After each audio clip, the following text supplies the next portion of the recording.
মর্মান্তিক পথ দুর্ঘটনায় প্রাণ হারালেন দুই ফুটবল প্লেয়ার। সারাফাত ইসলামিয়া ক্লাবের মাঠে খেলতে আসার সময় মর্মান্তিক পথ দুর্ঘটনা, দুটি বাসের মুখোমুখি সংঘর্ষ। মুখোমুখি দুটি বাসের সংঘর্ষের ফলে অকালে প্রাণ হারালেন দুই ফুটবল খেলোয়াড়। জানা গেছে, ঘাটালের বাজার সংলগ্ন এলাকায় দুটি বাসের মুখোমুখি সংঘর্ষ হয়, আর সেই সংঘর্ষের জেরে এই দুর্ঘটনায় প্রাণ হারালেন দুই আহত অনেকেই। জানা গেছে, আজ প্রথম রাউন্ডের সপ্তম খেলা অনুষ্ঠিত হবার কথা ছিল সারাফাত ইসলামিয়া ক্লাবের মাঠে। যে দুটি দল অংশগ্রহণ করত তারা হলেন উত্তরবিল মাঝপাড়া আরকে একাদশ এবং হলদিয়া CR7 বলেই খবর। হলদিয়া CR7-এর দুই ফুটবল খেলোয়াড় এই দুর্ঘটনায় মারা যান বলে নিশ্চিত করেছেন চিকিৎসকেরা। কাল হয়ে দাঁড়ালো প্রথম রাউন্ডের সপ্তম খেলায় আসতে গিয়ে দুই ফুটবল খেলোয়াড়ের। সারাফত ইসলামিয়া ক্লাবের সভাপতি আলাউদ্দিন কোটাল, সম্পাদক রবিয়াল খান এবং কোষাধ্যক্ষ আসগার আলী কোটালরা দুঃখ প্রকাশ করেছেন এই ঘটনার জন্য। ফুটবল খেলা যেহেতু যথাসময়ে শেষ করতে হবে, তাই জন্য দুজন খেলোয়াড় নিয়েছে CR7, যা জানিয়েছেন সারাফত ইসলামিয়া ক্লাব কর্তৃপক্ষ। ফুটবল মূলত ম্যাচ বহাল থাকলো সারাফত ইসলামিয়া ক্লাবের মাঠে। এই ঘটনায় মৃত দুই ফুটবল খেলোয়াড়ের আত্মার শান্তির জন্য নীরবতা পালন করেছেন ক্লাব কর্তৃপক্ষ সহ দর্শকরা বলেই খবর। ইতিহাস হয়ে থাকলো সারাফত ইসলামিয়া ক্লাবের এই সপ্তম খেলা।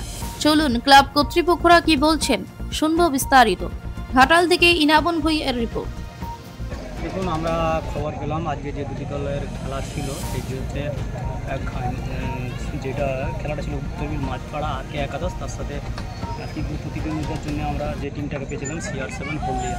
আমরা দেখলাম CR7-এর যে খেলায় যারা আসছিলেন প্লেয়ার নিয়ে, তাদের একটি টুরিস্ট বাসে করে আসছিল। সেই টুরিস্ট বাসের সাথে একটা লরির ধাক্কা হয়, তাতে দুজন মারা যায়। তার সাথে আমরা দেখেছি বেশ কিছুজন ইনজুরি হয়ে হসপিটালের মধ্যে শুয়ে আছেন।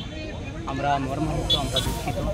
আমাদের দেহেরপাড়া সারাফত ইসলামিয়া ক্লাব থেকে তাদের আত্মার কামনা করি, কারণ এই দেহেরপাড়া শোক বার্তা আমরা খেলা আমাদের করানোর কোনো ইচ্ছাই থাকেনি, কারণ যেহেতু আমরা খেলাটাকে আসার পথে হয়েছে, কারণ অনেক দর্শকও এসে গেছে বা অপর দিনও তৈরি হয়ে রয়েছে, তাহলে দুদিকটাই আমাদের বিবেচনা করা। আমরা এর দিক থেকে দেখলাম যে আমাদের খেলার মাঠে যে মাইক টাইপ বাজানো হয়, সেগুলো কোনো গান বাজানো হয়নি, কোনো কিছুই করা হয়নি।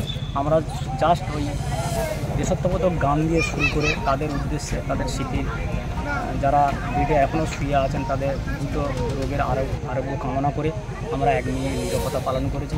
তারপরে খেলা শুরু করেছি। আমরা খুবই দুঃখিত, মর্মাহত আমাদের ক্লাবের পক্ষ থেকে। এইটুকুই আর যেটা আমাদের খেলাটা হয়েছিল হলদিয়ার যে টিম, তারা সাথে সাথে ওই যখন অ্যাক্সিডেন্টটা হয় আমাদের খবর আছে 10টার সময়, কিন্তু মৃত্যুটা হয়নি। তারপরে যখন হসপিটাল নিয়ে যায় সেখানে গিয়ে মৃত্যুটা হয়ে যায়, আমরা একটার করে খবরটা পাই।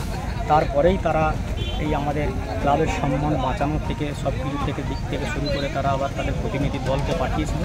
দিয়ে আমরা সেই খেলাটা আবার পুনরায় চালু করে আমরা খেলাটিকে সমাপ্ত করেছি। এতে যে দুটি দল ছিল CR7 হলদিয়া, তার সাথে কিছু প্রতিদ্বন্দ্বিতা মাঝপাড়া আরকে একাদশ, তারা 2-1-0 বলে জয়ী হয়েছেন। সেটাতে একাদশ যে দুটি গোল দিয়েছিল, দুটি গোলই তিনি জয়ী হয়েছেন, কারণ প্রতিদ্বন্দ্বী দল একটা গোল করতে পারেনি।